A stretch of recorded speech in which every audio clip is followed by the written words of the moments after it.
The amazing thing about it is they had no idea the American fleet was there. No idea whatsoever.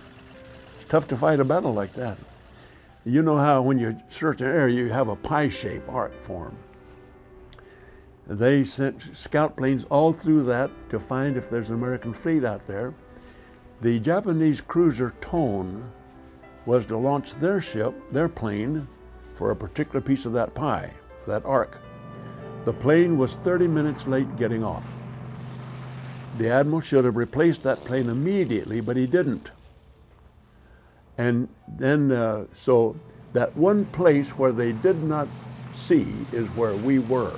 Dive bombers from the Enterprise and Hornet arrived almost simultaneously, and in less than 10 minutes, the balance of naval momentum changed in the Pacific.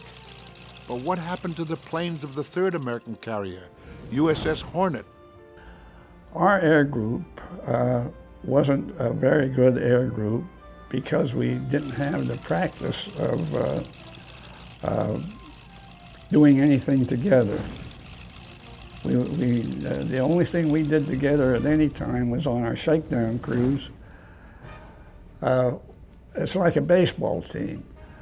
We had no spring training, we had no season, and we went right straight to the World Series, the Battle of Midway. In the case of the Enterprise group and the Yorktown group, they were combat ready.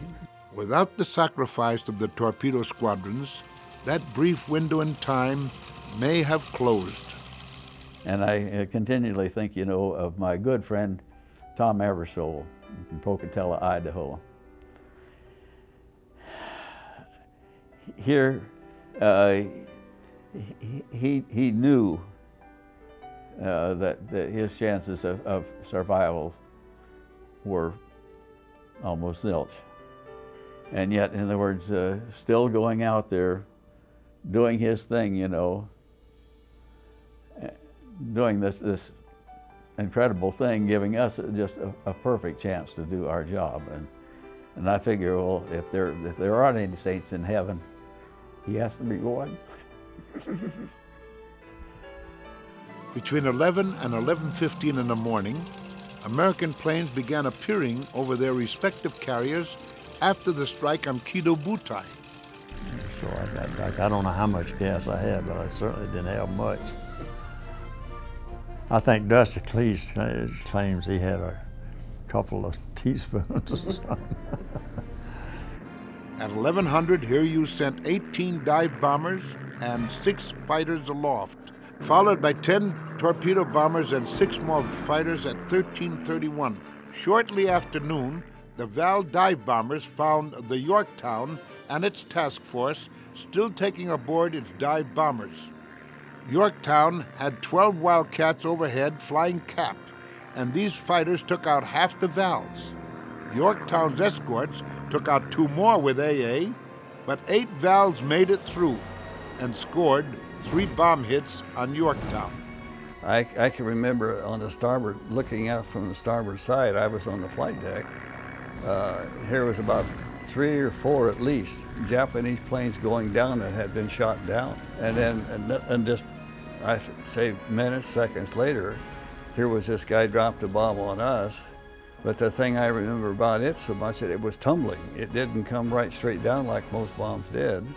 And I think that's why the explosive on that one all went to starboard and it wiped out the 1.1 mount. That was horrible. We had a fire hose there and he took that and I turned the water on for him. We got the fire out and then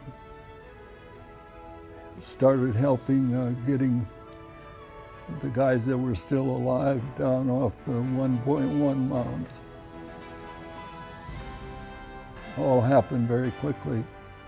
Blew a hole in the flight deck about as large as the living room. After midday, when the Yorktown was attacked, we were about 5-10 miles away, I guess.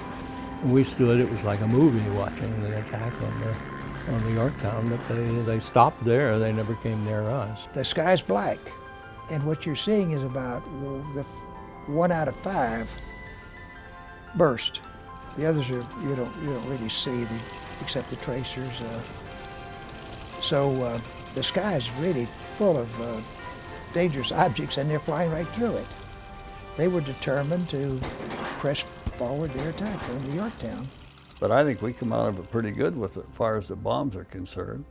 But one of them hit the stack and blew out the fire rooms, and so we were dead in the water. The next one hit down, and the forward bow started a persistent fire in the rag locker. The low point was when Admiral Fletcher left us to go aboard a cruiser. But we had a very fine engineering crew, and in 2 hours, or 1 hour I think it was, they completely got the engines up running again and got the steam in the right places. However, we could only do 15 knots. And to dodge torpedoes, you got to do better than that. In the Coral Sea, we dodged 12 torpedoes on a run, and of course Yorktown then did probably 32, 34 knots, and the skipper missed them all. But now you do 15 knots,